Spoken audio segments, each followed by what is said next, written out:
A professor of medicine in the United States, Juliet Iwelumo, has identified limited access to preventive healthcare services and persistent stigma as major obstacles to ending HIV/AIDS transmission among young people.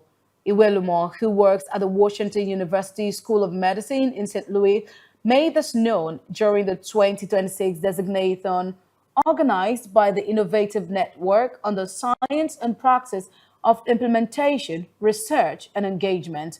The initiative forms part of efforts to scale up the use of lenacapavir, an antiretroviral medication for treating and preventing HIV/AIDS, particularly through youth-focused prevention and care strategies across Africa. According to the World Health Organization, injectable lenacapavir, administered twice yearly, was recommended in 2025 as an additional pre-exposure PrEP option for HIV prevention. Professor of Global Health at the London School of Hygiene and Tropical Medicine, Joe Tucker, said Nigeria has the capacity to take the lead in reshaping HIV prevention efforts. First of all, access is always a big issue. So as much as services exist, especially evidence, whether it be regular PrEP or lenacapavir, access remains a big issue, which then makes it seem impossible to reach our young people. Of course, stigma, right? We don't have many youth-friendly clinics. We don't have many places where we decentralize these services away from clinics to places we know young people and use. And so by bringing young people here, by asking them, they themselves, what will work for you, you begin to see we can build around solutions that they believe would allow us to address things like access, things like ensuring that the way we roll out lenacapavir is youth-friendly for youths that look like them.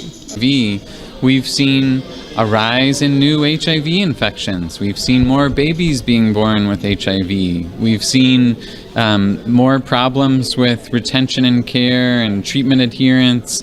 I'm a clinical doctor, so I've talked to other clinical doctors, and it seems like in many places, a lot of the gains that have been made through PEPFAR and other U.S. funded programs they're being jeopardized, and we really need to think carefully about how can we get alternative funding sources. Are there other ways to support these essential HIV services? Young people are taking the lead to provide the solution on how to reach them with information, most especially prevention, because most times it's always when people get infected, then you refer them for treatment. But now young people are saying that it's very important that we also talk about how to prevent them from getting infected. So that's what this Inspire program is all about. Yeah. This is just what we are always working towards, is to ensure that everyone has access to services, and especially girls and young women. This is our passion, so we are very excited.